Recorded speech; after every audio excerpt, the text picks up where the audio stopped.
And Man, you welcome still everybody working out? here to It's like 1,000 I don't even know degrees. what episode we are on, but this is X Bomb Sports.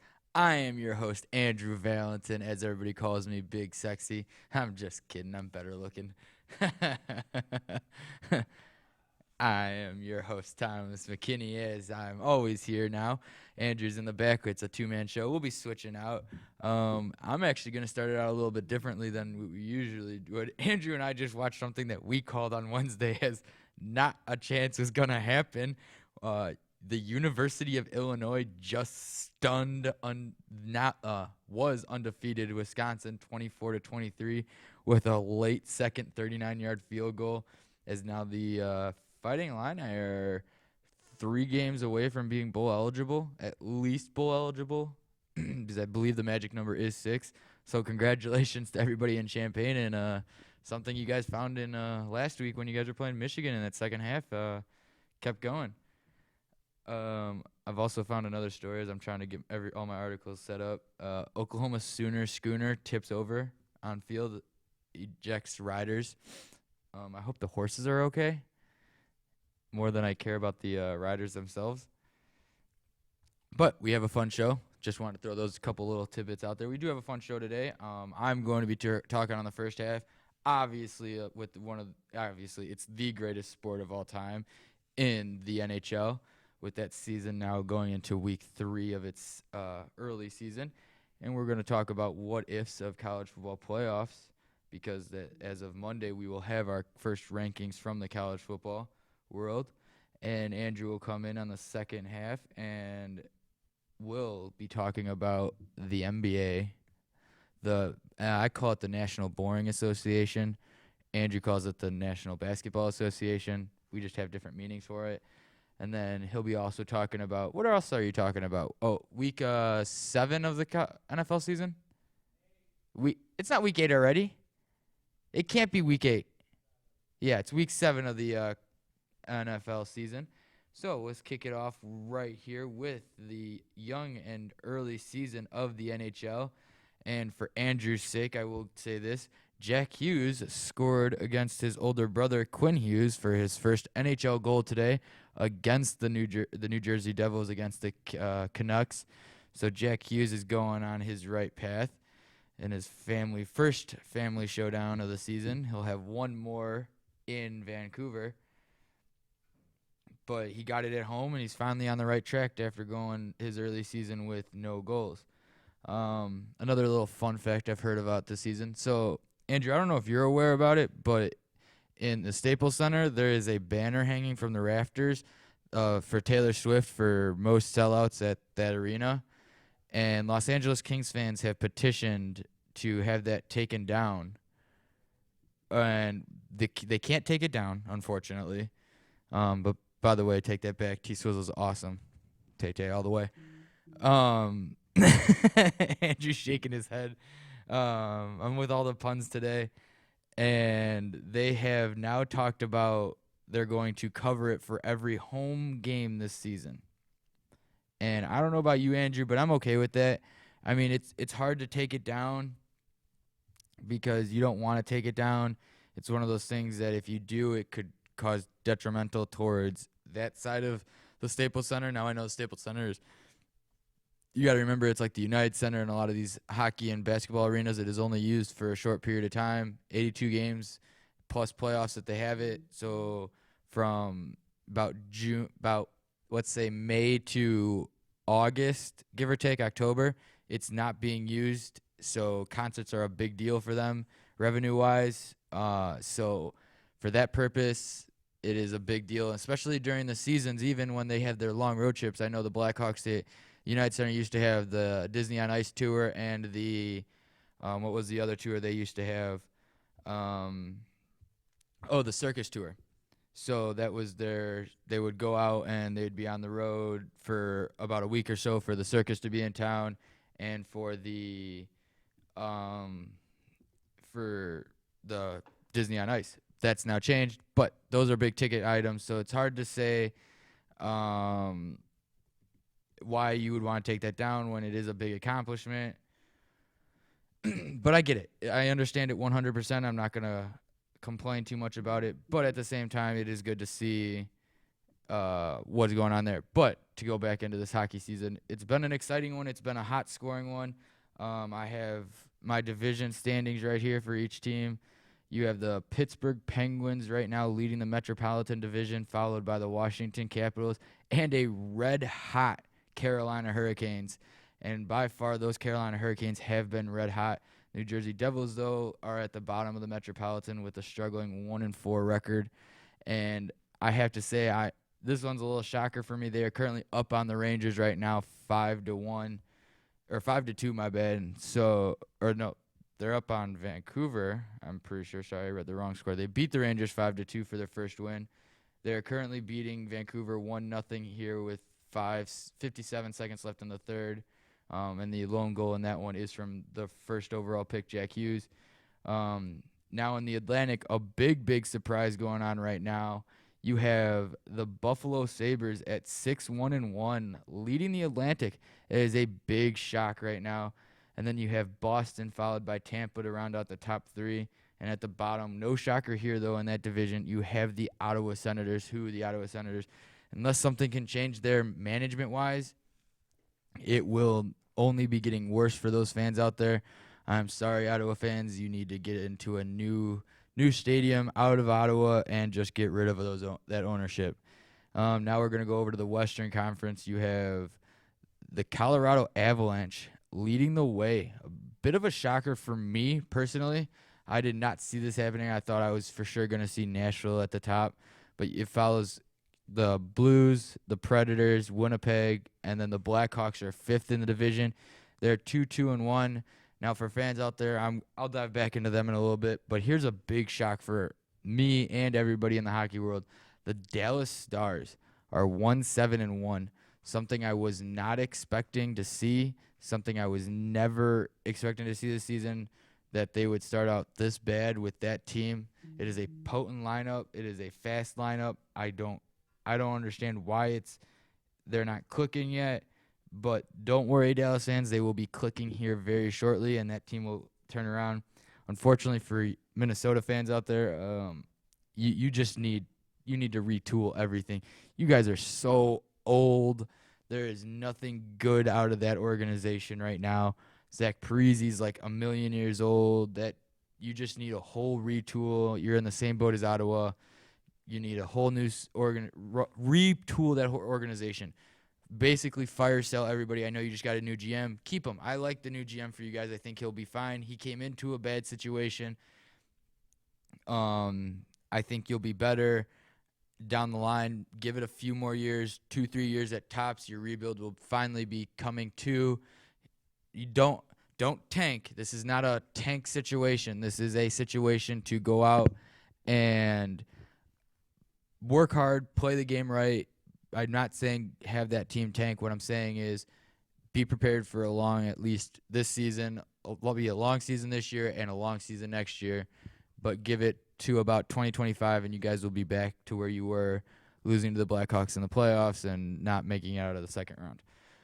I didn't say that. Now on to the Pacific. A little bit of a shocker here. This is a big shocker.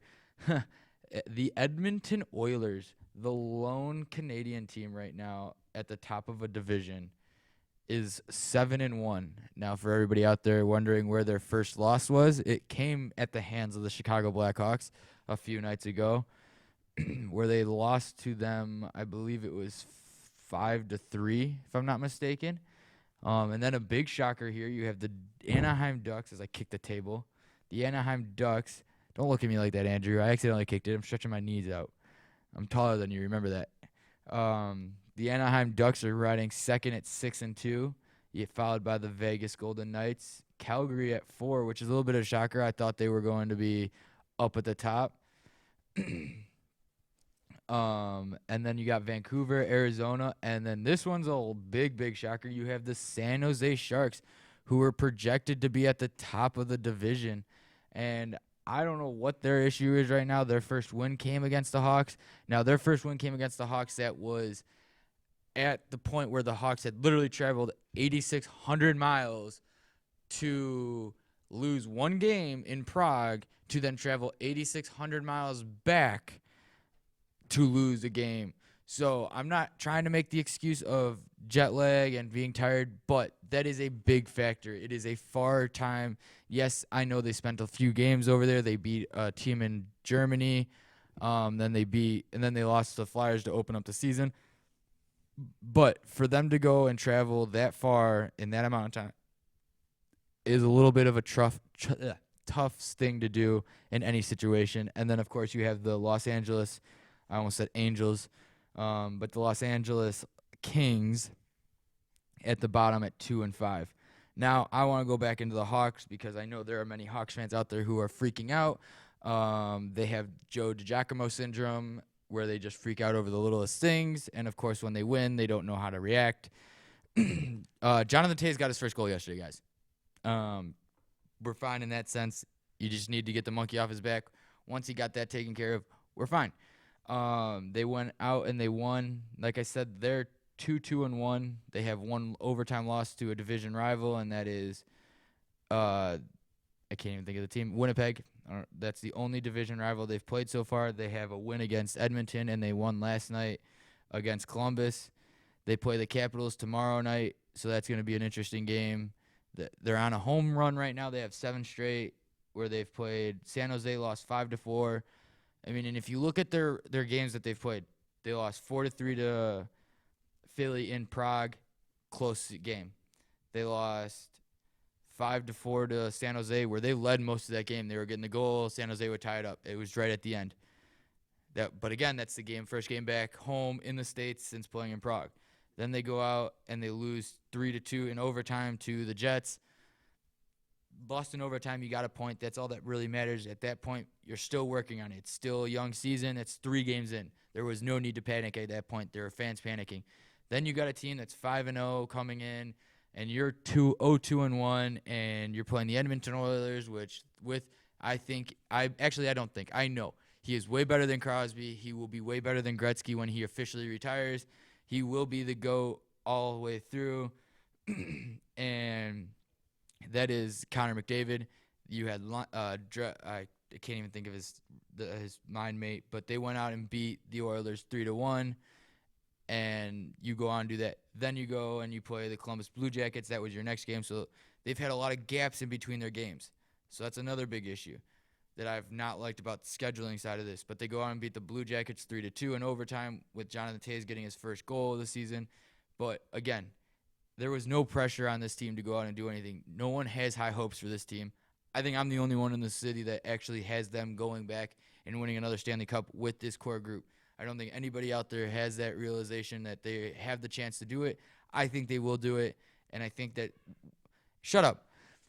And I think when they will do it, I'm going to sit here on this show, look at the cameras, look at my partner when he's actually up here, and I'm going to be like, now, I will buy the lottery tickets. But this team is fine. They have like I said, they have the Capitals coming. They have a tough stretch coming up. They have the Capitals, they have the Golden Knights, and then they have Thursday night where I will be at that game when they play the Philadelphia Flyers. So they have Ovechkin coming in with TJ Oshie. They have the Flower, Marc-Andre Fleury coming in, one of the greatest goaltenders out there. I think he's better than Patrick Roy. I think Patrick Roy was just a hothead. And then their last game at home is against the Flyers. So this coming Thursday is their last home game for at least a game, because then they go to Carolina and then the Kings come into town. So realistically, I'm looking at the schedule, and I think they just squeaked. I don't think they squeaked past the Washington Capitals. I think that team is still too high-powered. I think they're too fast. They're too big. I think they squeak a win past the Golden Knights. I think they beat the Philadelphia Flyers. Not just saying that because I'll be there, but I do truly believe that they will beat the Flyers because they're so good at home against the Flyers, yet they can't beat the Flyers when the Flyers are the home team. I don't understand that. They haven't beaten the Flyers in Wells Fargo or when the Flyers have been the home team in the regular season since 1996. Something there needs to change eventually, which it will. And then they go to Carolina, which honestly, I sort of want to see Carolina win because I want to see if NBC Sports Chicago throws their whatever celebration they want to do the Storm Surge. I think it would be a fun one to see, but I truly believe they could win that one. And then they come home October 27th, and I think they'll beat the Kings. They go to Nashville. I think they'll take that one, and that'll round out the month of October. So in the month of October, I think it'll be a win. I think they'll only have a few losses, but more of those will be wins. So all in all, I think they're gonna have a win. They'll be above 500 after October, and then it comes down to the grind of November and December because those are the two big grind months. October, usually in hockey, it's like baseball, it's like basketball, it's like football. That first month is literally a sprint because you need to get off to a good start. If you don't, then you're going to have a rocky time trying to play catch up. I mean, the Blues did it. It was a fluke. But Jonathan Toews, I agree everything with his statements, and I'll get into that in a second, is that if you're playing catch up, you're going to be playing catch up all season, and then you're going to be playoff ready if you make the playoffs. I've said that from day one, ever since I saw the Tampa Bay Lightning get swept last year, and of course seeing the Dodgers get knocked out of the playoffs. So there is a chance. You got to be playoff ready to be playing these games. But for everything out there, this team will be a playoff team this year. I think they have the best goalie duo out there with Crawford and Leonard. Leonard got his first win last night, so I think they'll be fine. Crawford's got got a win under his belt, so they both have wins under their belt, so they'll be good going forward. This team is going to be an exciting team this year. It's just a matter of the fact of when Kirby Dach is going to come up and when. Well, yeah, that's the key for everything, as Andrew just said, and if everybody can stay healthy. Yes, that is a key for everything. But for everybody out there who's worried about this defense, I have a few questions of why Adam Boqvist isn't up. I have been saying all offseason. Andrew's heard me say it. I think Andrew's sick and tired of me saying it, is that Adam Boqvist was going to start the season up, and he didn't. I have high hopes for that kid.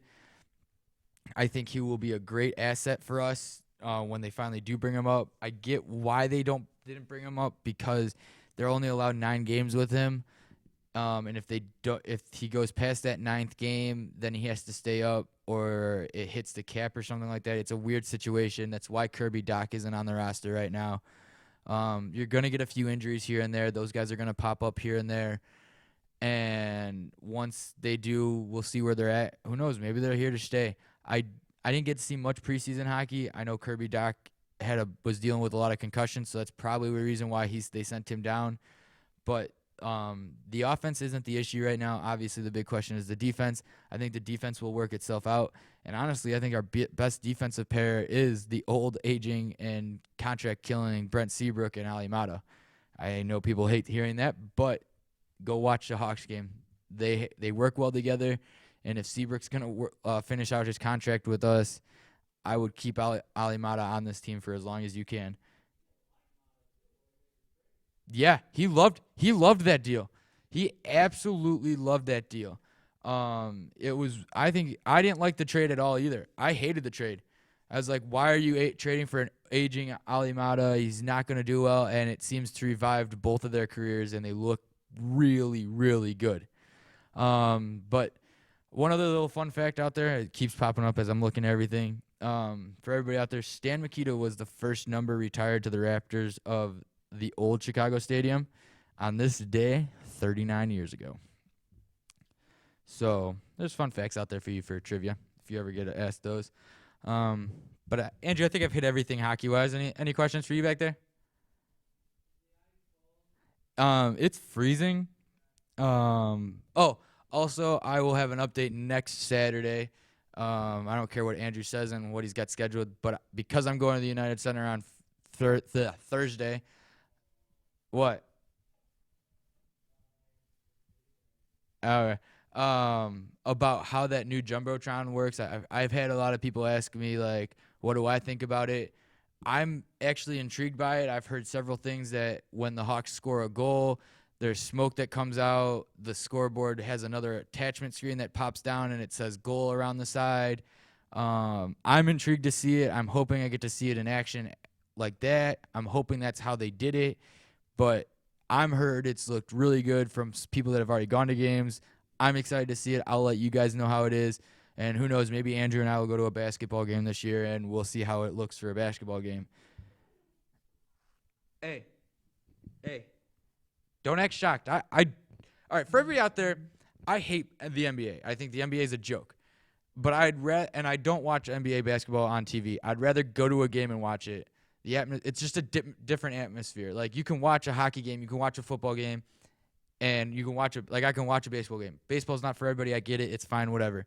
But I can sit there and watch a baseball game. Andrew can sit there and watch a baseball game. I can watch the other 3 sports but the NBA on TV. I don't like watching the NBA on TV because I get sick and tired of the announcers the whole game.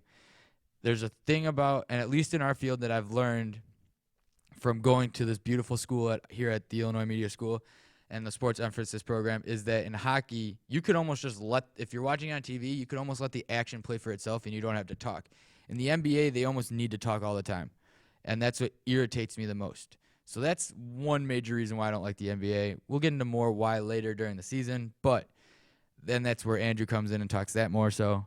But yes, we will talk. We'll try to go to a couple games. Maybe I'll go to a Hawks game and maybe go to a Bulls game here this season. So turning away from hockey, we're going to the what ifs of the second half scenarios that could create college football playoff chaos. I've already read this article, and now it's changed a little bit, but we're going to tweak it a little bit to being away from Wisconsin because they've messed up today, and go to Minnesota in that spot. Andrew, I know, have read this. Maybe he'll have a few things on it when he comes on here. But for my sake, it starts out as, what if Clemson loses to South Carolina? Do we think any of this could happen? Yes, it might. I mean, did anybody think South Carolina could go into Athens, Georgia, and beat Georgia? No. I thought the only team Georgia was going to lose to this season was potentially Notre Dame, and that almost happened. For everybody out there who didn't think it almost happened, it almost happened. According to ESPN, so Clemson ends the regular season on the road against in-state rival. So that's the last game of the season. So if they lose to South Carolina the last game of the season and still play in the ACC championship, that could cause a big issue, because if Notre Dame goes out with the one loss, their one loss is to Georgia. What hurts Notre Dame now is that Georgia's one loss to South Carolina, and I'll get more into that in a little bit. But if Clemson loses to South Carolina, I personally don't know if I'd put them in, but as the fact that they are the defending national champs, I think that holds a lot more of, I would rather see Notre Dame go and play Clemson. I'd rather see Georgia go play Clemson because they're the national champs. It's the same thing where you see in all the sports. Like, Patriots win the Super Bowl. You want the Patriots almost in because you want your team to beat the reigning champs. You don't want to see them not in the playoffs. Like, the Cubs won the World Series. They were in the playoffs the next year. It made the Dodgers have to defeat the defending champs. You want to see that. You hate seeing when a team can't beat the defending champ, because then it's like, all right, yeah, you get a new winner. Like this year, we got a new winner we didn't have a defending champ in the MLB playoffs because the Red Sox just really pooped the bed. They just were terrible. Now, this is one I called. I didn't think this was going to happen. I actually thought Wisconsin was going to lose to Minnesota. But Ohio State beats Wisconsin. Now, I don't know if Ohio State beats or plays Minnesota. I'm pulling that up right now, and maybe Andrew can pull it up a little faster. But let's say Ohio State beats Wisconsin, and Wisconsin's already beaten Minnesota, so they're going to the Big Ten championship game, but Wisconsin beats Ohio State. Now you have 2 one-loss teams. Now, do you put a one-loss team like Wisconsin, who just lost to U of I, in the playoffs and over Ohio State? It's now harder to say yes to that. If that was the case and Wisconsin had won today, oh, thank you for the update. That's awesome. I like that. But I don't know if Wisconsin or Minnesota and Ohio State play during the regular season. I'm trying to pull that up. I know that, but what about Ohio State? All right, I'm looking that up.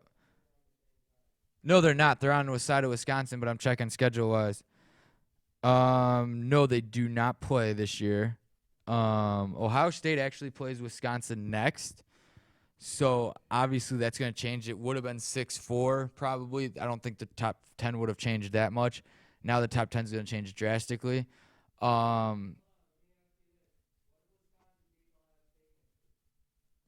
then it becomes interesting. If Minnesota beats, I believe they're playing Rutgers today.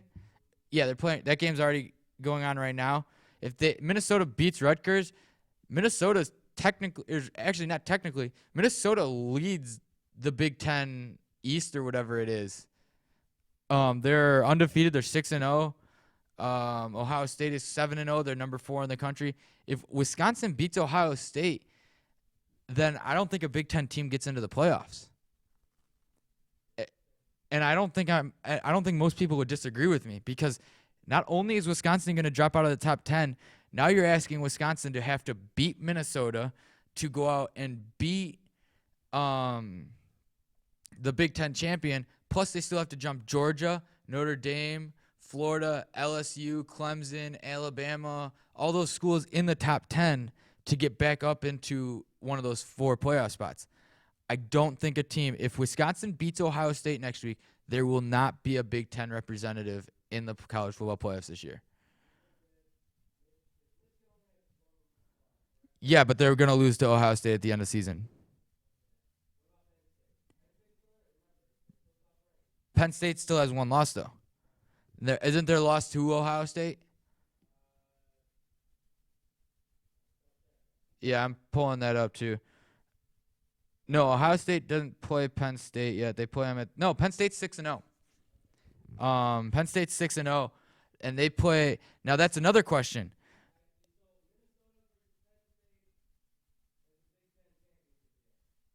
If Ohio State loses, now that's if Ohio State loses this week or next weekend. But so looking at Ohio State's schedule, they got Wisconsin next weekend. They have Maryland the weekend after that. And then they go Rutgers the following week, and then they have the big matchup against Penn State. Now, if Penn State loses to Ohio State and Ohio State's a 1-loss team, Ohio State holds the cards. The only thing that would hold Ohio State from getting in the playoff is the fact that if Michigan beats Ohio State. But Michigan's beaten Penn State, I'm positive, right? No, Michigan plays Penn State tonight. Duh. So, realistically, in my purposes, I need Penn State to lose tonight. I'll get more into that in a little bit, but I don't think if Ohio State loses to Wisconsin after what happened today, I don't think a Big Ten team makes the college football playoffs. Just my opinion. I could be wrong. The committee does stupid things. I don't always agree with the committee, and it's not just because of my Notre Dame love.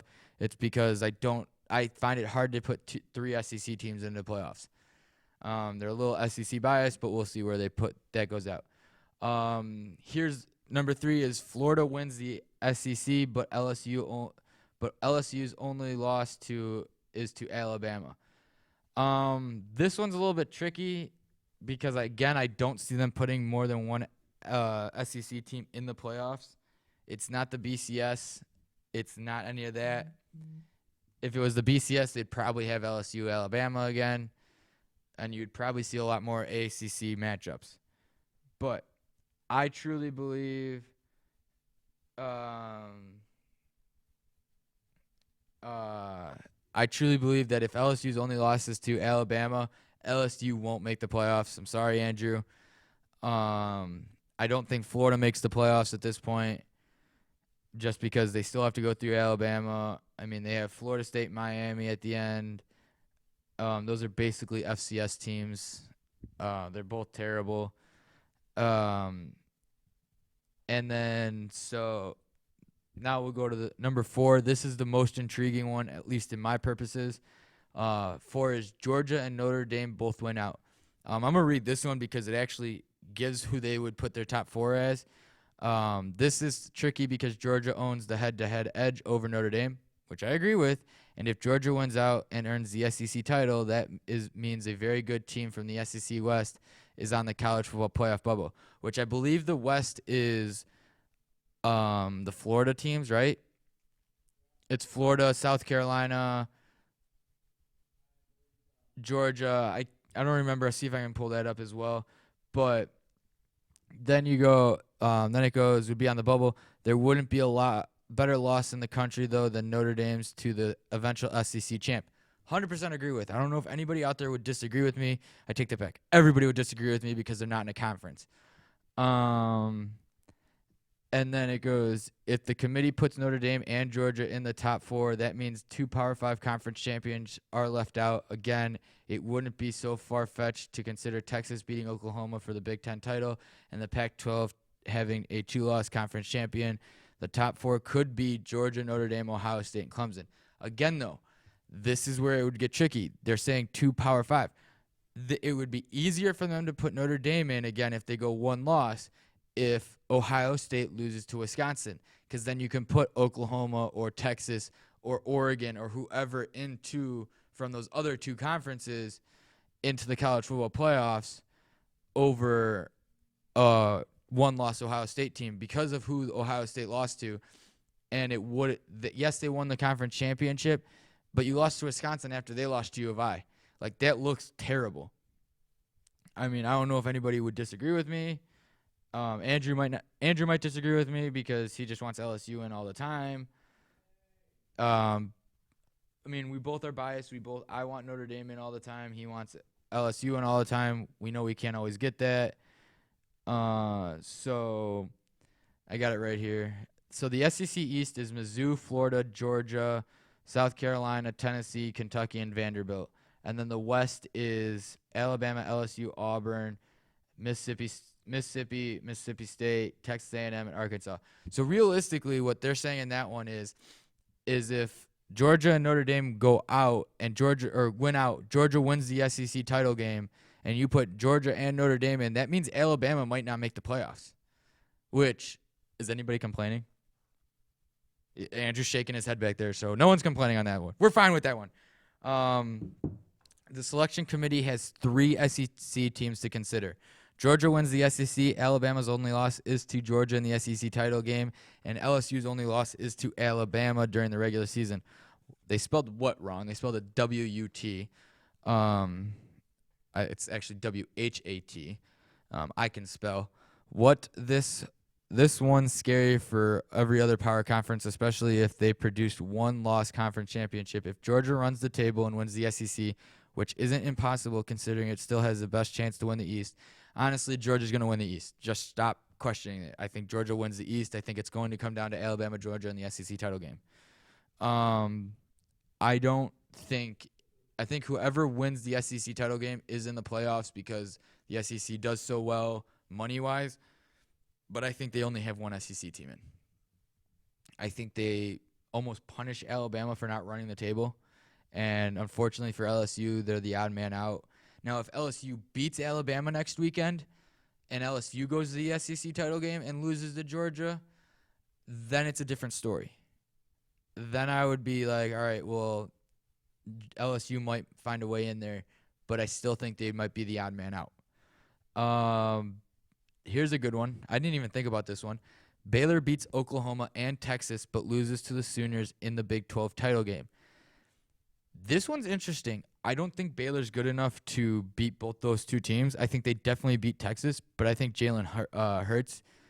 It's Hurts, right? I got the right quarterback? Yeah. I think he's just too good, too scary, and has something to prove to all the NFL teams and everybody in the country that Alabama gave up on him too quickly. And he's showing it. I think they lose to Oklahoma both times, so I think this one's going to become irrelevant here very quickly, especially because they have to go to Oklahoma. But Baylor does it. If Baylor runs the table and beats Oklahoma both times in the title game and Texas in the regular season, it's going to be hard to keep Baylor out. But unfortunately, what? Yeah, I was going to say, but unfortunately, it's because the SEC doesn't play defense and Baylor's now coming back. And don't they still have that bowl not eligible in their contract? Yeah. That's something that we'll have to eventually look into a little bit more. But it's hard to say what they'll do with a Pac-12 or a Big 12 team like that, especially because it's not Oklahoma or Texas, it's Baylor. They had a few good seasons, and then when RG3 left, they sort of went downhill from there, and now they seem to be relevant again. That's a wait-and-see type moment, as my good friend Andrew would say. But number 7, this one, what? Not yet. It's copyrighted for the show. So I'm on the show. So number 7, Oregon finishes as one loss Pac-12 champion, and other Power 5 conference has one loss champion too. Now, here's an interesting one. The Ducks' only loss this season is to Auburn. Auburn has a loss. I believe their loss came to Auburn's 3 and that makes no sense. Auburn's one loss came to Florida. They lost 24-13 to Florida 2 weeks ago. They beat Arkansas 51-10. I mean, they did what they had to do.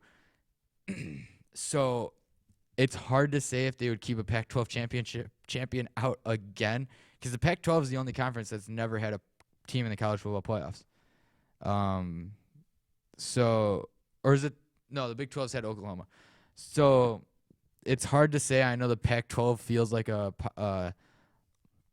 mid-major, and by mid-major I mean like what UCF has gone through a few years, and now UCF is literally just pooped the bed. It's hard to say if they'll finally put a Pac-12 conference champion in, or if Oregon's gonna get be SOL'd once again, or a Pac-12 champion's gonna be SOL'd once again. That one's just gonna be a wait and see type down the line, because it's too hard to tell what they'll do with that. And finally, number 8, SMU, Boise State, and Appalachian State finished undefeated. Unfortunately for SMU and Appalachian State, I don't think you have a single chance of making it at all to the college football playoffs, even to have a chance. The team with the blue turf, the Broncos, Boise State, Idaho, I think you have the best chances to be a mid-major and make the college football playoffs. Like I said, I don't think Appalachian State and I don't think SMU have a chance in the slightest. Prove me wrong.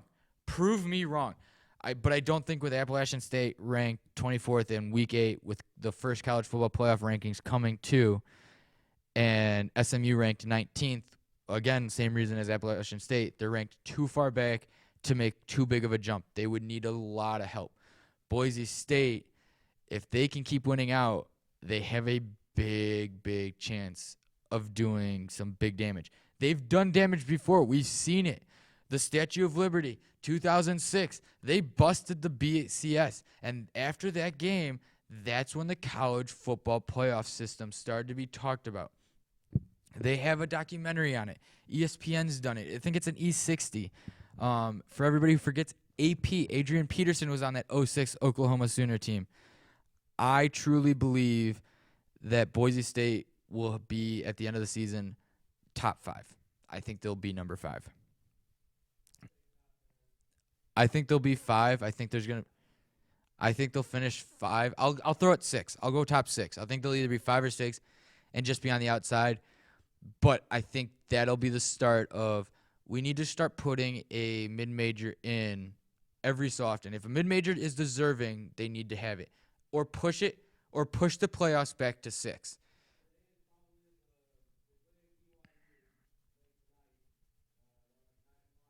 That's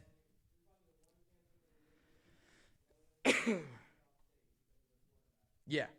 I mean, and Oregon's doing what they're doing right now against Washington, which is big. Oregon has to beat Washington today, folks. They need to go out and do it. They're up 7-0 with 9:44 left in the first. But they need to go out and do their job to get this win against Washington. If they don't beat Washington, then they're done. But back to these 3 teams, SMU, Appalachian State, keep doing what you're doing. Go undefeated. Get into a good bowl game. Make your school proud. Do what you have to do to be who you are. Prove the country wrong and start helping these mid-majors. The higher they end up in the rankings at the end of the season will help mid-majors in the future. This is going to help all the mid-majors, but you also need to help Boise State. You need to root for everybody. Everybody in the mid-majors needs to be rooting for Boise State to just win out, because if Boise State can make a push, and if Boise State goes into a New Year's Six Bowl and beats a good team, say they go out and beat LSU, they go out and beat Notre Dame, they go out and beat Georgia, or if they play Alabama and they beat Alabama, God, I would love to see that. Then you're going to be talking in the future, we need to expand this to 6. And mark my words, if that happens in 2 to 3 years, the college football playoffs will be 6 teams. And you will be having mid-majors. You'll have a UCF. You'll have a Boise State. You'll have an Appalachian State, SMU. You'll have those teams that are deserving because that's what 5 and 6 are going to represent in the long run. But those are the what-ifs. Andrew, you got any more what-ifs?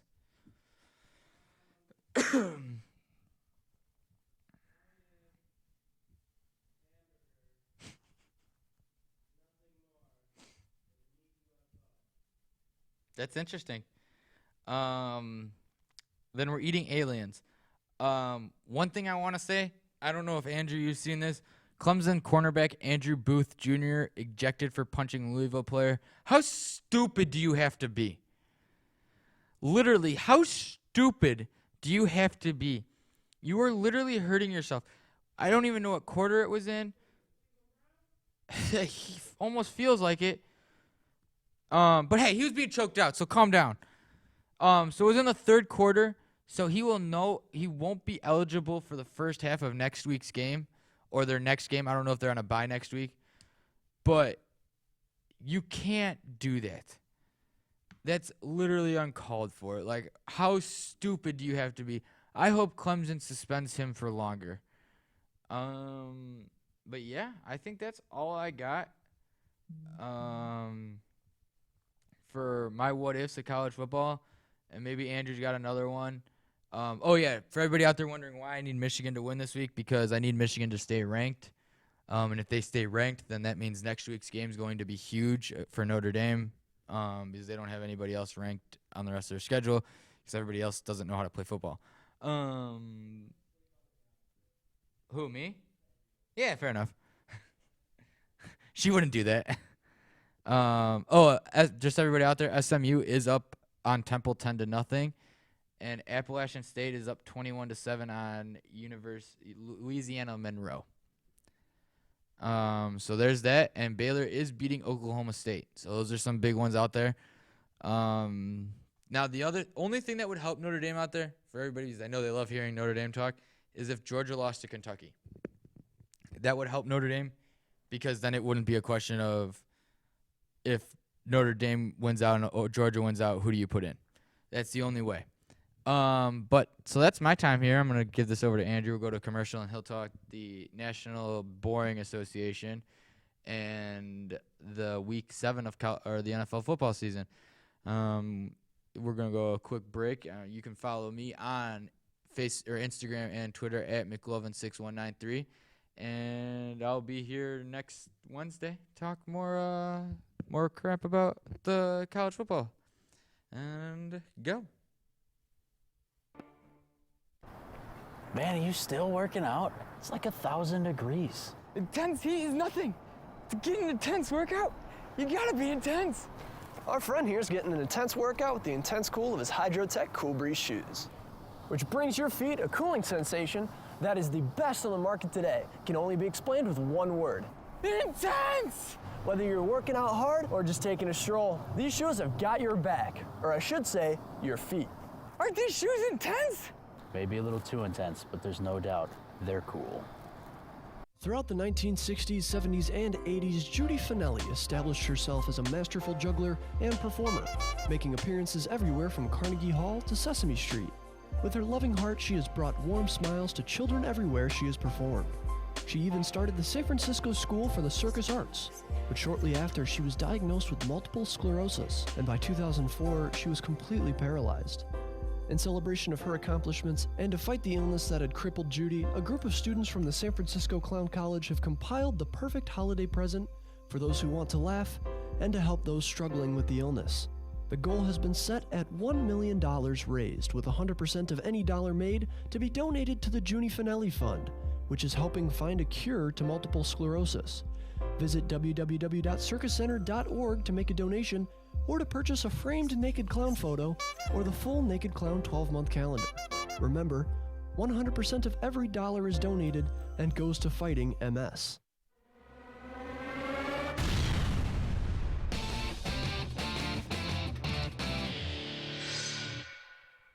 And welcome everybody here to the X-Pump Sports Live show. My name is Tom McKinney, and once again I'll be bringing you the hottest news here, ladies and gentlemen. Actually, continuing this stupid joke, my name is actually Andrew Valentin, and I'm going to be the second half. Yeah, clap all you want.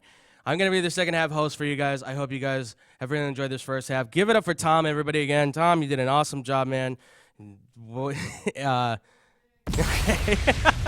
There we go. Yeah, all right. So, yeah. Now we're back.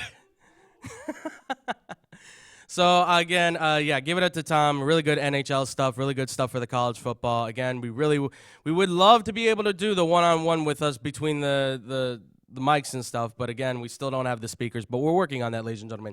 But I hope you're ready for a fun one because, as of course, the NHL and college football, we just talked about that stuff.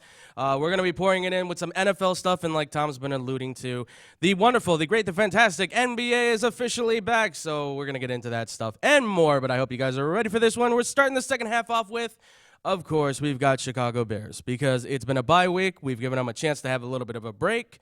Everybody's a little bit rested. Seems like some of the injured are now starting to get healthy. But, of course, there's still major questions because we're talking about the New Orleans Saints going to the Chicago Bears. That's right. 5-1 New Orleans Saints right now. They're that's right, yeah. No Alvin Kamara, no Drew Brees, and no Jared Cook either, their tight ends. So they're missing a couple of their weapons. But, of course, Teddy Bridgewater has been doing pretty well for the Saints. But This is going to be a tested matchup, that's for sure. I mean, even with Teddy Bridgewater in at quarterback, you kind of have to wonder, the Bears, they're got a good defense, certainly. I mean, we're one of the top defenses out there right now, but it's tough because New Orleans, I got to give them credit, New Orleans Saints defense has been playing pretty well. They've been doing a pretty good job. They've been shutting down some teams. Now, granted, they haven't exactly been playing some of the most outstanding offenses, but still, they've been doing a very steady job of shutting guys down. Corners have been doing a really good job jamming. You've seen the safeties. They're actually hitting out there. The defense is getting a nice pass rush now on the quarterbacks. So any team that's going in with an offensive line that has some issues, it's going to be iffy there. But I was looking at this game. Obviously, like I said, you can see from the matchup predictor there, 59.5% for the Bears. They should be able to win this one fairly easily, according to the matchup from ESPN. Bears are 3.5-point favorites. It's going to be, I think it'll be about that tight. I think the Bears are going to keep this one close to the chest, but I think they certainly can win this game. But I thought there were some key points, so we're going to go through some of the key points here in Chicago, kind of just discuss here, because I was looking at the teams, I was kind of viewing some of this stuff, and I think there's some key issues here that we can definitely do. I think we have the lower thirds for those, if I'm not correct on that. There we go. Yeah, there we go. So the key points that'll get the Bears their fourth win. These are just mine. Keep in mind, I kind of took these from a few articles I was reading over the last couple weeks, too, on what the Bears can potentially do to maybe beat the Saints and stuff. So keep this in mind. I'm sure Tom's going to disagree with me on a few of these. I'm sure a lot of people are going to disagree with me on these. But these are the main points. So we'll start with number one, create turnovers against Teddy Bridgewater. Now the Bears, this is how this defense looked, right? Tied third right now in turnovers within the NFL. They've got a +6 on the plus-minus in terms of turnovers. 4 interceptions with 8 forced fumbles, with 6 of those fumbles recovered. So the defense has been pretty good in terms of getting the ball back. Now, obviously, interceptions have kind of been down this year, which is a little bit shocking because you would think a guy like Chuck Pagano, who's been really good with DBs in the past, he seems to kind of be struggling to get those guys those turnovers. Eddie Jackson hasn't seemed to kind of be playing at his highest level. I know Clinton Dix has a couple of INTs, but overall, we haven't really seen the same team that was kind of like covering the entire air, it seemed, almost with these defensive backs. But a little for Teddy Bridgewater, too. I mean, now keep in mind, Teddy Bridgewater, this year, he's 4-0, okay? 4-0, 7 touchdowns, only 2 interceptions. I completely forgot he hadn't thrown more than 5 this year. And his completion rating right now is 69.4%. That's pretty good. That's pretty good for a quarterback that was deemed when he came out of college as kind of being a little bit inaccurate, Also, too, to add in the numbers, he has a 4.1 touchdown percentage, which is touchdowns he threw when thrown, as well as a 1.3 interception percentage. So it's not exactly perfect, but it's pretty steady up there. What? Bridgewater went to Louisville. Yeah.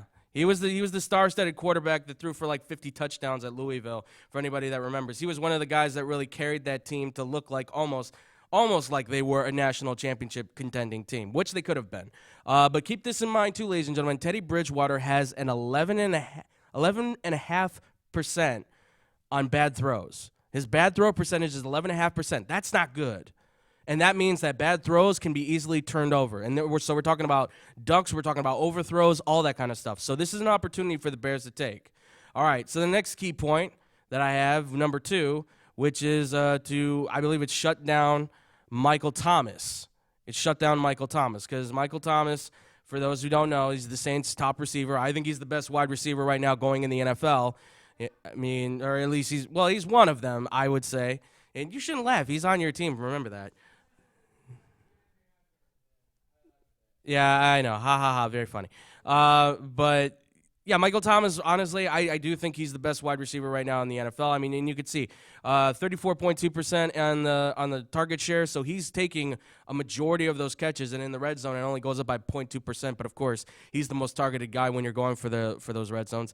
He's got 11.2 targets a game, so he, again, highly targeted. 79. This is the big thing, right? He's got a 79.1% catch rate. That means he's catching the ball, it seems like almost every single time that thing's near him. I mean, he's got great hands, and only a 3% drop rate. I mean, these are the advanced stats, I know, and some of these people are like, where are these coming from? Like, these are the advanced stats, and they're able to get this by watching a lot of film on these guys, right? So this just says how superior Michael Thomas is. Now, when he's battled against a guy like Kyle Fuller, because that will be the man that will be matched up on him, right? Kyle Fuller, remember, he's one of the top-ranked 100 players in the NFL. He's in that ranking system, okay? The coverage rating, unfortunately, has been a negative 19.4. So it's not really gone very well for Kyle Fuller, unfortunately. But there's an opportunity here, right? You double up on this young man. There's a chance that maybe we can get Michael Thomas into a double team with Eddie Jackson and Kyle Fuller. I think that would probably be the best thing. Or Ha-Ha Clinton-Dix even too. I mean, both of those. Really, you have to get physicality on this man because if you don't, he will kill you. He's 6'3", 212 pounds, and he's a strong 212. He's a very strong 212. He's one of the best wide receivers in the game. If you don't find a way to cover him, he's going to kill you. And Teddy Bridgewater can throw that ball out there, and Michael Thomas will go out there and get it. All right, next one we have up here, which is, of course, for the Chicago Bears, which is offensive line needs to stand their ground and push Saints around. Yes, I went a little bit of alliteration there. So the offensive line, I put up the few stats. 118 rushing attempts so far, 403 rushing yards. That's 3.4 yards a carry, 2 touchdowns. Look, our running game has kind of been unstable. I mean, our best guy has been Montgomery by far. I think he is the future. I think he can be great. I think he can be even better than what Jordan Howard was because of his ability to be a great two-way player. But unfortunately, the offense needs to get stability, and a lot of that really comes from the offensive line. You got Cody Whitehair, who's whiffing on blocks. James Daniels doesn't look like he knows what he's doing half the time. Bobby Massey is by far the worst right tackle I think I've ever seen in the history of the NFL. I mean, that guy, for some reason, he can't stop an edge rusher to save his life. And you're probably going to be matched up against – well, yeah, but he's got to go up against Cameron Jordan. And Cameron Jordan's a pretty good defensive end. So it's gonna be tough. Even though he's not going against Khalil Mack, which, yes, Khalil Mack is definitely top 3 when it comes to defensive ends. I mean – yeah, he's number 1, but let's say top 3 because he's been having some problems here and there. Even while being held, it still feels like we're not seeing the fullness of him. So I don't know what's up with that, but honestly, this offensive line, they have to do their job. I mean, right now they rank 16th in sacks allowed, 13 sacks allowed. I mean, I know it's in 5 games, spread over 5 games. That doesn't seem like a lot, but you think about that. That's your quarterback getting hit 13 times, and then you add on the 26 QB hits. That's a lot of punishment. It's a lot of punishment. And whether it's Trubisky or Chase Daniel or Tyler Bray, that guy has to be protected. You have to allow your running back to be able to have room to run. and not run for his life. And you need to be able to protect your quarterback. I give Trubisky a lot of, I badmouth that kid a lot, but it doesn't help when your offensive line can't give you any kind of pass protection. I never disagreed. I'm just saying that it doesn't just stop there. He has his issues as well. But the offensive line have got to make a push, have got to make a play against the Saints here. All right, and the next point here we have stands out, number 4. Find what works on offense and go with it, okay? Now, I found this. I did a lot of research on this. I put a lot into the numbers on this one. So this is Chicago pass play percentage. You guys can actually look this one up, too. On 2019 so far this year, we've been throwing 60% of the time. Now, that probably doesn't come as any shock to anybody out there, really. I mean, we've been throwing the ball a lot more than we ever have. And it's understandable why. You've got a young quarterback. You got an offensive coordinator who wants to throw the ball. And it's a throwing league now. It's benefited to help wide receivers and quarterbacks. But this is also something, too, that we have to be cautious of, is that last year, 54, almost just under 55% passing last year. And we ended at 12-4. 12-5 if you count, obviously, the playoff loss. But 12-4 in the regular season, and we threw almost half the time. Doesn't that maybe say maybe we got to get a bit more of the ground game going? I mean, everybody's been saying it. Obviously, that's like a no duh. We have to have a running game. But it just shows that as much as we're trying to throw the ball right now, we can kind of cut it out a little bit. Because last year it showed you can have some sort of attack on the ground. Running is not dead yet. It's just that the running back position is changing. It's Christian McCaffrey. It's Saquon Barkley. It's running and catching the ball. It's more out of the shotgun. That's all. You just need to learn how to utilize these guys. You got Tariq Cohen, very explosive. You got David Montgomery. He's not as fast, but he's strong and tough and very reminded of a guy who wore number 34. Again, he's got a long way to go before he gets there, but the strength he has when he runs, very similar in style. I mean, and those are the things that I really see with the Bears. Those are the 4 things. So if you can, get turnovers on Teddy Bridgewater, shut down Michael Thomas, find a way to get the offensive line to push against the Saints defensive line, and get an offense, get some sort of rhythm on offense, this game should be easily won. If you can do all that, it should be like a 17-point win. But, of course, things are going to be a little shaky, and I think this is going to be closer to what it was. 3.5 points, I think that's probably what we're looking at. Hopefully it's not an Eddie Pinheiro, last-second field goal. If that's the case, hopefully it does turn out something like we just saw with Illinois beating Wisconsin. That would be great. That'd be great if we could get that upset.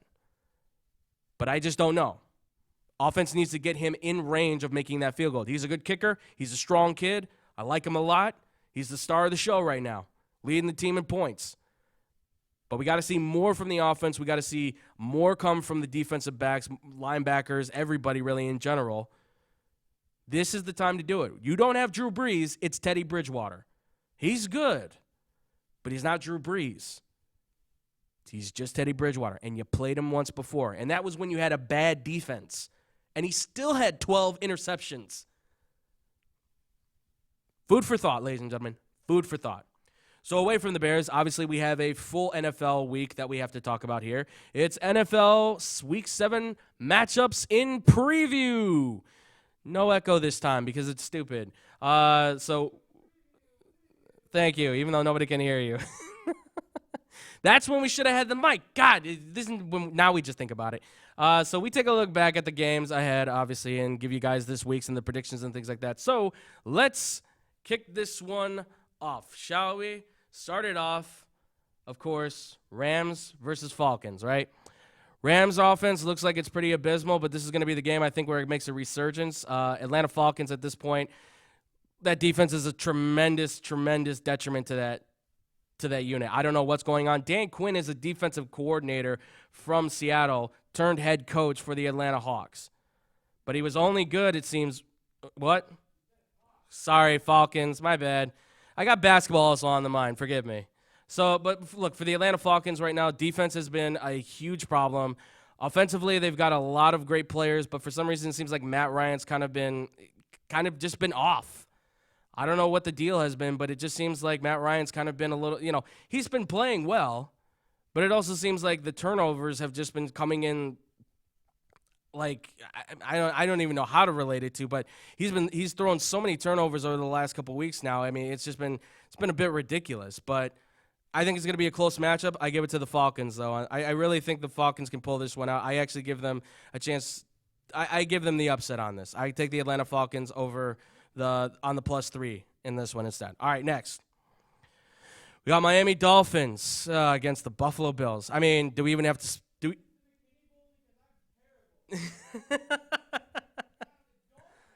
Yeah. Boy, isn't that something when you have to say, oh, my God, I'm like Miami. Yeah, look, this game, I mean, we're not going to spend a lot of time on this thing. Buffalo should easily win this game. I think Miami will at least be able to keep it close. I don't know if Buffalo wins it by 17, the 17-point favorite there. Yeah, do Buffalo make the playoffs? I think they make the playoffs. I think they're going to slip, though. The Patriots, yeah. That's their one loss. And remember, that one loss was it was only 6 points. It was only a 6-point loss on that game. So they were the only team so far that's been able to show Tom Brady is getting old. Everybody else, right. But honestly, Buffalo should be able to win this game. I'm going to say, though, I think Miami should find a way to keep this one closer. I'm saying it's only going to be like a 13-point difference because it's still Josh Allen and he still makes a lot of mistakes. So he's not perfect. But I'm going to say Buffalo, definitely say Buffalo by 13. All right, next. Yeah, there it is. Jacksonville Jaguars against Cincinnati Bengals. Jaguars. You're just saying that because you just picked up Gardner Minshew, so. Yeah. Jacksonville is is favored by 4.5 points. I mean, look, Gardner Minshew, he's the real deal. I think at this point you're going to have a quarterback controversy, but unfortunately I think they're going to fall underneath Nick Foles and say, yeah, he's the guy, and then Gardner Minshew is going to get shipped off, and I don't know where he goes, but who knows? Maybe Cincinnati takes a look at him and says, hey, we'll take him over Andy Dalton. So this could be an opportunity for Gardner Minshew to interview with the Cincinnati Bengals. I mean, you get A.J. Green, you get Tyler Boyd. Not a bad-looking bunch, I got to say, if you put them on the Cincinnati Bengals offense. Just need to up that defense a little bit, and they might actually be pretty good. But overall, yeah, I think Jacksonville should be able to take this game. I'm going to say probably by like 14 points. I'm going to give Jacksonville. Well, I would like 1 million because I have DJ Clark, and I'd like Gardner Minshew to throw it every time to DJ Clark. But no, I needed it all to go to DJ Clark and none to D.D. Westbrook. But yeah, I'll say this again. I don't think Jacksonville's too far off. Now, obviously, losing Jalen Ramsey, that's a hard loss, right? But think about it. Deshaun Watson goes down. Jacoby Brissett goes down. What's the worst that happens? Jacksonville may actually have a chance to win the division, but of course that's saying everybody gets hurt and nobody has a quarterback, right? Because we can't all be like Tennessee. Aish. But I'm going to give it to Jacksonville again, 14 points. All right, next we got Minnesota Vikings at the Detroit Lions. Yeah, this is a wild gun look. Minnesota's got a 2.5-point favorite on this. I would say yes, but what kind of Kirk Cousins are you getting? Are you going to get the Kirk Cousins that's been playing well for the last 2 weeks, or are you going to get the Kirk Cousins that started the season off? And this is the Detroit Lions team that, remember, they've been playing very sufficiently on defense. They've been getting a good pass rush. They've been playing very well against the wide receivers. Even though Darius Slay, he's not 100%, he's not giving it his all. Lions are still looking strong. And this will be the game that kind of, makes or breaks, I think, for these teams. This will be a telling point to see where Detroit is at and where Minnesota's at. And right now, I got to say, Detroit looks like it has a strong future. Minnesota looks like its future might be it might be coming to the end of its time.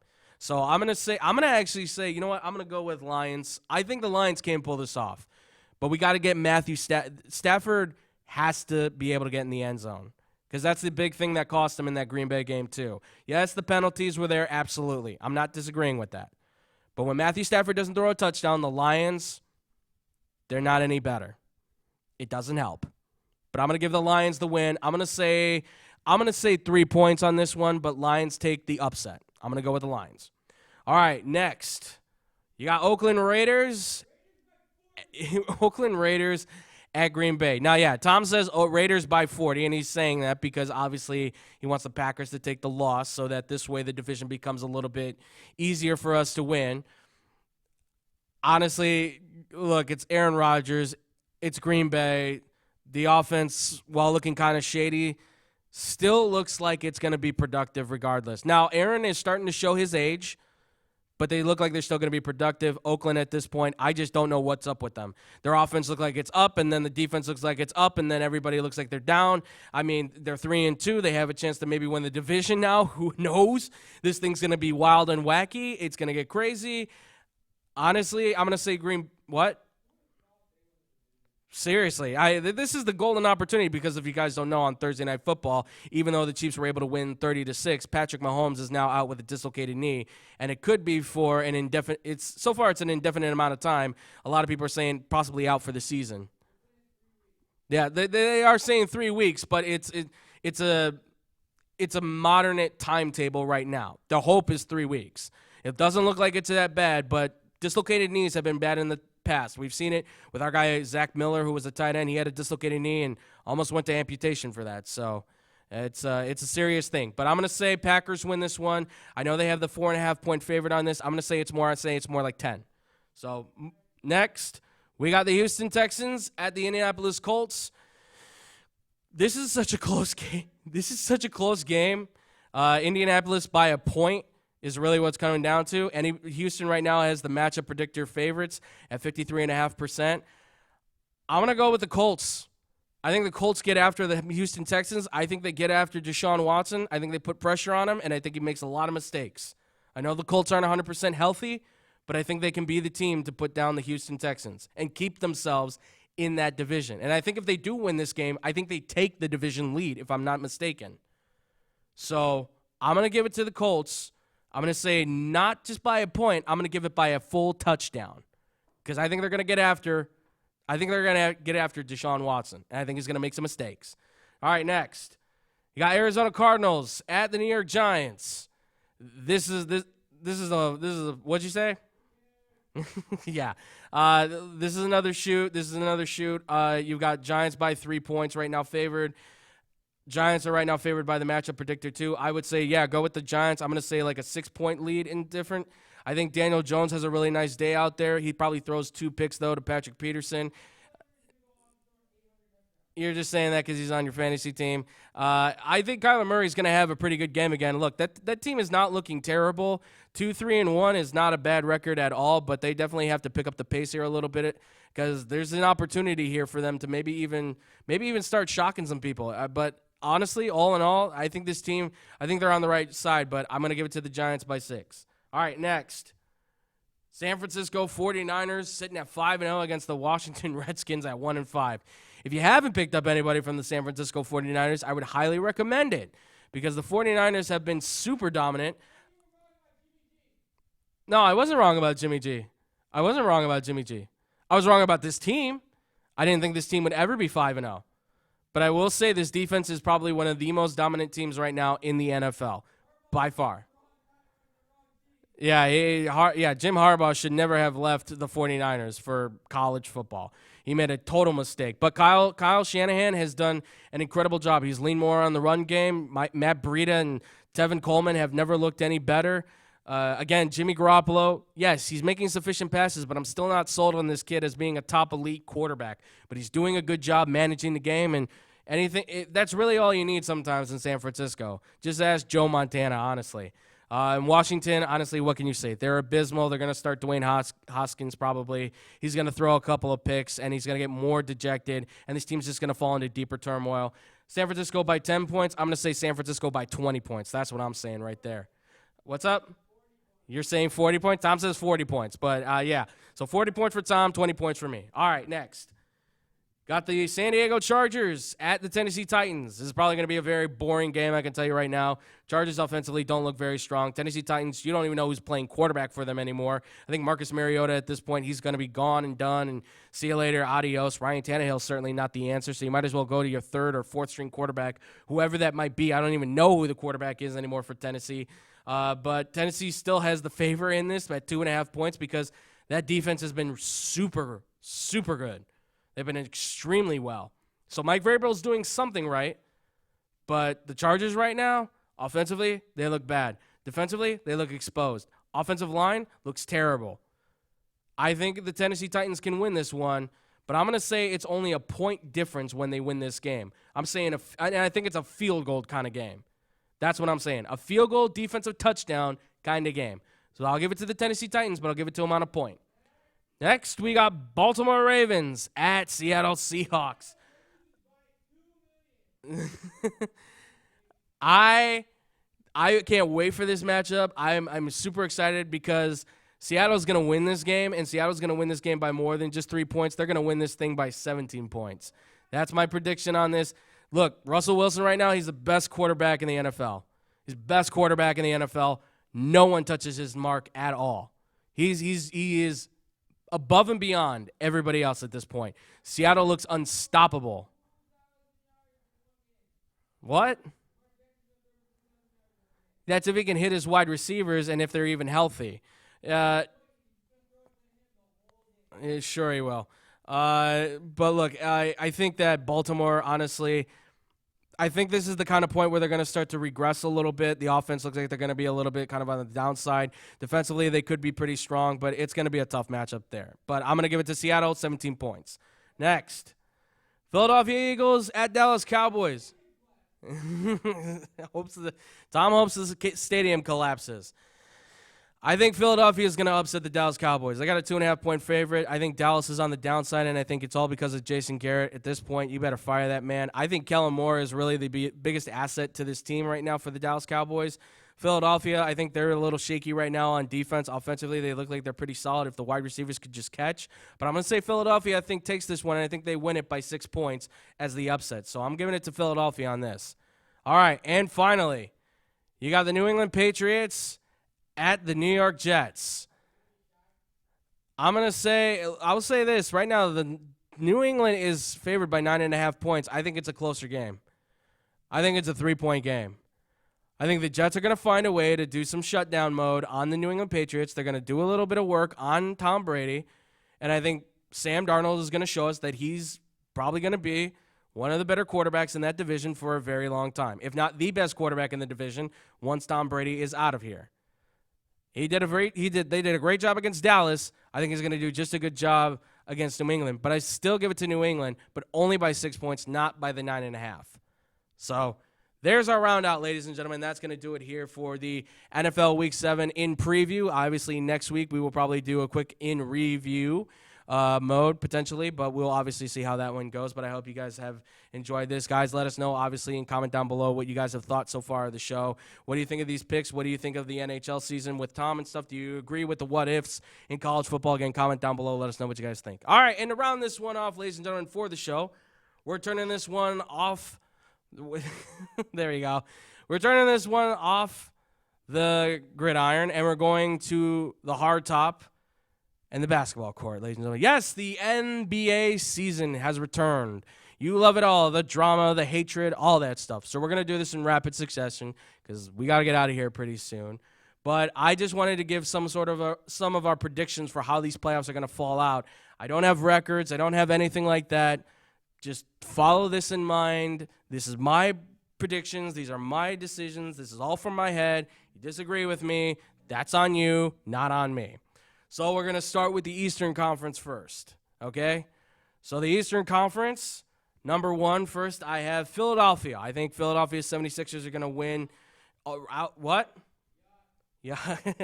I think the 76ers right now are probably going to dominate in the East. I think they should be able to win outright in the East this year. I don't know if everybody's going to be 100% healthy, but I think they should be able to be the best team in the East. Now, does that mean they're winning a championship? No.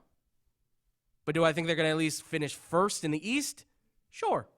So we'll give them to the first. Milwaukee, obviously you got Giannis. You upgraded the team a little bit. I think they come in at number 2. I think that team is ready to go for a championship. I think they're going to be in the NBA Finals in the next 2 years. And I think they can capture it at least once. But it all kind of depends, too, on who they're playing because, obviously, you've got a lot of tough teams in the West that we're going to get to here soon. But I think Milwaukee's going to be there for the next 2 years, and this is going to be the start of it. This is going to be the start of it. Number 3, obviously, Boston Celtics. Look, you added Kemba Walker. You got some sufficient players. You got a pretty good, nice-looking bench. But everything seems like it's kind of been topsy-turvy, so we'll see if the Kyrie Irving less Boston Celtics can actually get this done. I think they finish 3. I think they come out strong. I think Jason Tatum has an MVP-like season. I think he can be that kind of player. But this is also kind of like the make or break point for him as well. I mean, he's still young, don't get me wrong, but I think it's like you have to show us if you can be like an MVP caliber player, or we're just going to say, hey, he's a pretty good starter. He's a star for the team, but that's about it. Indianapolis. I think Indianapolis is going to be a quiet, given team. I think they're going to come out of nowhere. They're going to bust people in the mouth. I think Victor Oladipo is going to be shining again like himself. Miles Turner is going to be on his best. Sabonis is going to be a really good defensive center. He's going to put himself in Defensive Player of the Year contention. I think the Indiana Pacers can, yeah, I know. The Indiana Pacers can be a very strong contending team. What? I believe so. I'm pretty sure. If I'm wrong on that, I apologize to all the Indiana people out there. No, yeah. Well, you don't, but I do. Only you apologize in South Bend. Number 5, I say Brooklyn just because I think this team could actually be pretty good in an Eastern Conference that's really weak. Even without Kevin Durant, I think they've got some pretty strong components there. And you've got a better scorer, better one-on-one scorer in a Kyrie Irving over D'Angelo Russell, although I like Russell over Irving, but that's just me personally. But I think Brooklyn can be there. Toronto, you lost Kyrie Irving, you lost Danny Green, you still got a good component team there. You just extended Pascal Siakam's contract by 4 years. So right now he's the franchise player with Kyle Lowry, and I think Kyle Lowry is going to be one of the guys that helps lead that team. I think Pascal Siakam can at least get them to like 42, 43 wins. Miami, I think they're going to be scary good. I love that kid Tyler Hero. I think he's going to be a fantastic shooter. I think he's going to shock us all. And I'm also going to say the Orlando Magic. I think the Orlando Magic could be actually sneaky good. And I think they sneak in there at number 8. And finally, we're going to go to the West here. So the Western Conference, I'm going to say this right now. Watch out for Denver. Watch out for Nikola Jokic, real deal. Top 10 player in the NBA. If not, top 15. Jamal Murray's a really good shooter. You got to play in that atmosphere. It's going to be tough. Los Angeles Clippers, Kawhi Leonard, Paul George. If Paul George can stay healthy, that team becomes a nightmare to deal with. They added a really good bench. I think the Clippers could potentially be even the number 1 team in the Western Conference, certainly. But I give them number 2 because Denver right now just looks like they've got everything clicking for them. Utah, again, high altitude. Got to play there. Got Mike Conley. Needed help on the bench. Rudy Gobert, Defensive Player of the Year. Again, really talented team. I think they're going to be there at number 3. Number 4, Golden State Warriors. Look, you lost Kevin Durant, so you're going to drop down a little bit. But it doesn't mean you're out of the playoffs completely. But I think you've seen it. Steph Curry's getting older. He's dealing with injuries. Klay Thompson, you don't know if he's going to be back 100%. Right? D'Angelo Russell, we know he's a good player, but can he play the same way he did last year? And can Draymond Green still play great defense with Kevon Looney and all these other guys coming off the bench? It's going to be an interesting see on how the Golden State Warriors manage it. I still think they can get 50 wins, but I don't think they're going to be as strong as they used to be. Number 5, Los Angeles Lakers. Thank you. Look, LeBron James gets Anthony Davis. They've overloaded that team with a lot of talent. Look, they're talented on paper. But I have no idea how they're going to look during the season, right? Tom says they're not going to be in the playoffs and they're going to what? They're going to be dead last in the league. Wow, so he's saying he and LeBron retires. I don't think he's going to retire, but I think the Lakers can make it in. I think it's going to be a tough road for them because you've got a lot of teams in their division and a lot of teams in that conference that you're going to have to face, and you're going to have to find a way to play against the younger, more incredible talent. Number 6, the Portland Trail Blazers. I think right now they've got like a top 3. They've got like a top 3 backcourt right now with CJ McCollum and Damian Lillard. I think those guys are unstoppable. I think that they can carry Portland. I think they've done great with Hassan Whiteside and Zach Collins coming along as big men. I think they're going to trade one of those guys eventually, along with Nurkic. But overall, I think Portland can get there, and I think they can get there relatively easily. Next is the Houston Houston Rockets, I mean, it was tough. I didn't even know if I was going to put them in here, honestly. I think that team's going to fall apart. I think they're still going to make the playoffs, but I think Russell Westbrook and James Harden will be at each other's throats. Daryl Morey's already in trouble with the owner over the tweet for China. If you guys don't know about that situation, I already kind of talked about it as it was. And, of course, the owner is having the struggles of trying to deal with the whole situation in China, too. So I think the Houston Rockets may even find themselves going way out of the possible contention because of all the turmoil that's right now spinning around them. And last but not least, shocking to some, I think the Dallas Mavericks can actually be there. I like Luka Doncic. I like Kristaps Porzingis. They're going to be a really good offensive team. Defensively, I don't think they're going to be that great. But overall, I think this team can actually be pretty self-sufficient and be pretty stable. I don't know if they're going to get a lot of wins, but I think they can be at least that last team that makes it into the playoffs. And their future looks very bright. So those are my predictions for the NBA. And if you're wondering what's going to happen with like New Orleans and the San Antonio Spurs, look, I'll say we'll get into that stuff, obviously, as the season pours on because we got to get out of here. We got a lot of NBA talk, a lot of NHL talk, a lot of NFL talk to really come through. We got guys right now, this is our busy season. This is busy season for myself, Tom, Jake, and Tyler. So we're going to be, trust me, if we could do a show every day, we would give it to you guys. If we can't work on that, we might. Who knows? One day, maybe. But I hope you guys have really enjoyed this one. So if you guys do, obviously, comment down below. Let us know what you guys think about that. What do you think about these predictions? All that good stuff. So, guys, if you want to follow me on Twitter, you can find it right there. Right there. See that? See that right there? It says @TheFluffyGuru on Twitter. It's not up there, but it's Boom Crew Captain on Instagram if you guys want to follow me there as well. That's my own personal Instagram if you guys want to follow us. I was there too, but make sure to follow us for our show on Twitter and Instagram @XBombSports. It's the same for both, so just search it there, and you'll be able to find it. We don't have a lower third for it yet, but XBomb Productions has its own Twitter as well, @XBP_official. So make sure, guys, to go follow us there as well to support the show here on the YouTube channel. Make sure to follow us on our Facebook page as well, facebook.com/TeamXBombSports or @TeamXBombSports if you want to search it. You can see seasons 1 and 2 where we originally started in Studio 1, which we may actually be going back to at some point once the set's finished and if all the systems work, believe it or not, and it looks pretty beautiful right now. So fingers crossed maybe. But make sure to go follow us there and go like and comment and all that good stuff, and you can find the shows when they're posted there as well. And also, too, make sure to check out our radio show as well, Putting Up Points. Trash, they've been kind of MIA for a little while. Unfortunately, both of our hosts right now are kind of going through they're going through a few things right now, trying to deal with some stuff. But they're on Saturdays from 12 to 2, so make sure to catch their stuff. They're also going to be on Anchor.fm. Just search XCOM Sports or Putting Up Points. You guys can find our stuff there as well. Kind of do a little bit more of a podcast form there ourselves, so you can find it there too. But make sure to follow them on SportsTownChicago.com on the Facebook page to see them live stream. And finally, make sure to subscribe to our YouTube page, XBomb Productions. Subscribe here to the YouTube page. Like, comment, and subscribe on all the stuff we have here. We are trying to put up new things. We're trying to do all this great stuff. We want to make sure that you guys get more involved. I'm planning on putting together a video maybe, because Tom's been trying to talk about doing some vlogs, and by popular demand by many people, I'm very surprised by this, we are bringing the pumpkin back. That was probably heard audibly because you yelled so loud. But the pumpkin is coming back, so we might make a vlog out of that, going to pick up the pumpkin and carving it. We'll see. But you guys can comment what you want us to carve into it, because there might be something XBomb related if nobody says anything. But keep it age appropriate, mind you. We're not going to do anything out there wacky. Oh, shut up. But comment if you guys what you want us to carve in it, anything like that. We'll try to see if we can do it. Who knows? Maybe if we get enough on this, maybe we might even get 2 pumpkins and try and do 2 pumpkins on this table, although I'm afraid it might collapse at that point. Hey, it's holding strong so far, but you never know. But that's gonna be it for the show, ladies and gentlemen.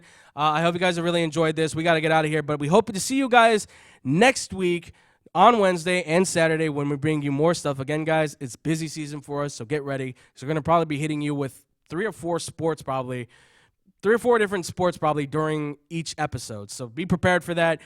Hope you guys like this one. And as always, much love and peace out, Boom Crew.